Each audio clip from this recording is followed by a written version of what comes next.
जय श्री कृष्ण। राधे राधे दर्शकों, हमारे चैनल में आपका बहुत बहुत स्वागत है। हम सभी जानते हैं कि इस वर्ष 17 मई रविवार से पुरुषोत्तम मास या अधिक मास प्रारंभ हो रहा है और मैं आपको पुरुषोत्तम मास के 1 से लेकर 33 अध्याय तक का महात्म्य आपको श्रवण करवाऊंगी।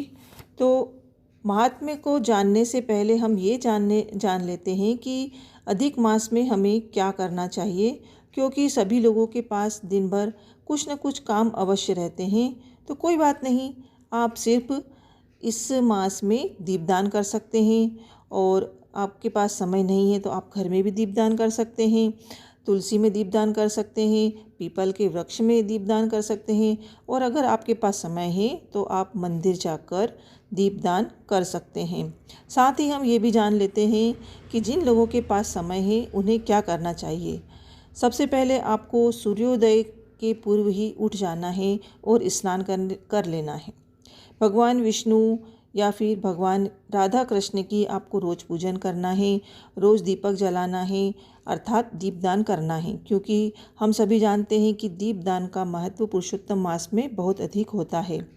अब आप दीपदान करके भगवान को फल का भोग लगाएं, कीर्तन करें, उनकी आरती करें, ओम नमो भगवते वासुदेव का जितना हो सके आप जप करें और रोज़ कुछ न कुछ अनाज का दान आप अवश्य करें। इस अनाज को आप जब पुरुषोत्तम मास समाप्त होता है तो किसी भी मंदिर में आप दान कर सकते हैं। अब आप तुलसी की पूजा करेंगे और उसमें भी आप दीपदान करेंगे, ऐसा आपको रोज़ करना है। तो चलिए अब हम पहले दिन के महात्म्य को श्रवण करेंगे, लेकिन इससे पहले आप मेरे चैनल को लाइक और सब्सक्राइब जरूर कर दें। बोलो कृष्ण कन्हैया लाल की जय। एक बार बहुत से ऋषि मुनिजन नैमिषारण्य तीर्थ में जाकर यज्ञ करने के लिए उद्धत हुए। उसी समय श्री सूत जी तीर्थ यात्रा के निमित्त भ्रमण करते हुए अपने शिष्यों सहित वहाँ पर आए। मुनियों को देखकर ऋषि मुनि नमस्कार करके आनंद मग्न हो गए। वल्कल वस्त्र पहने, प्रसन्न मुख, शांत, परमार्थ में निपुण, चंदन से शोभायमान, तुलसी की माला तथा जटाओं का मुकुट धारण किए हुए महाशरणम इस अद्भुत मंत्र को जपते हुए सूत जी को देखकर नैमिषारण्य के महर्षि लोग उठकर खड़े हो गए। मुनियों ने हाथ जोड़कर कहा कि हे सूत जी, हम सबकी भगवान की अद्भुत कथाओं को सुनने की इच्छा है। तब सूत जी ने प्रसन्नता से सब ऋषियों के आगे हाथ जोड़कर नमस्कार किया। ऋषि कहने लगे कि हे सूत जी, हमने आपके लिए सुंदर आसन बनाया है, आप इस पर बैठिए। आप बड़े भाग्यवान हो, आपने गुरु की कृपा से भागवत रहस्यों का वर्णन करने की शक्ति प्राप्त की है।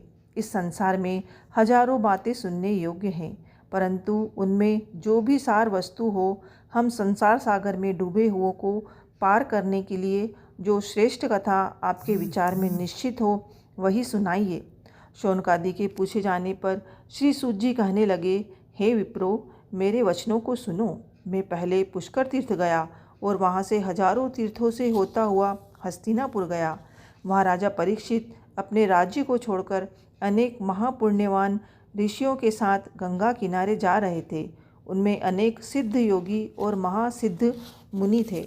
मैं उस समाज को पूछ ही रहा था कि वहाँ श्री कृष्ण भगवान के चरण कमल में मन लगाए महामुनि व्यास जी के पुत्र शुकदेव जी पधारे, जिनकी 8 वर्ष की आयु, शंख के समान कद, ऊंचे और चिकने केशों से घिरा हुआ मुख, दृढ़ कंधे, चमकती हुई कांति थी। वह अवधूत वेश ब्रह्म स्वरूप थे।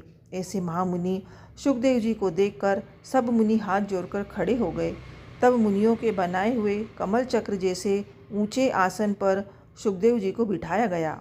उस आसन पर बैठे हुए ज्ञान समुद्र के चंद्रमा रूपी सुखदेव जी ऋषियों की पूजा को ग्रहण कर ऐसे शोभायमान हुए जैसे तारागणों में चंद्रमा शोभायमान होता है। पहला अध्याय यहीं समाप्त होता है। अब अगले दिन हम दूसरे अध्याय का महात्म्य श्रवण करेंगे। प्लीज़ चैनल को लाइक सब्सक्राइब जरूर कर दें। जय श्री कृष्ण। राधे राधे।